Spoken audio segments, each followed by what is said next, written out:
ایصال ثواب سے مراد کوئی شخص اپنے کسی نیک عمل،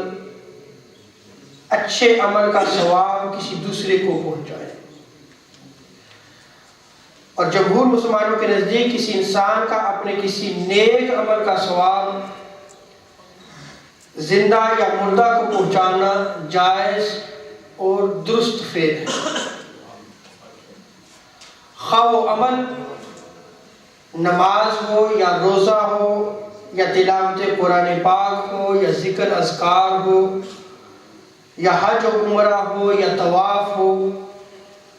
کوئی بھی نیک عمل ہو، اس نیک عمل کا ثواب آپ دوسرے کو جو ہے وہ پہنچا سکتے ہو. امام طحطاوی رحمۃ اللہ تعالی علیہ نے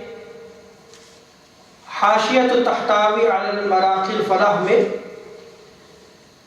اس کو نقل کیا ہے کہ اہل سنت و جماعت کے نزدیک یہ جائز ہے کہ کوئی انسان اپنے عمل کا ثواب، جو اس نے کوئی نیک کام کیا ہے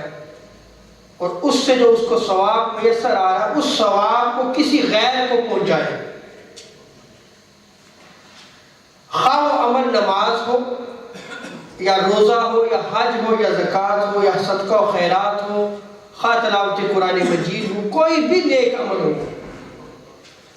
اور ان اعمال کا ثواب میت کو پہنچتا ہے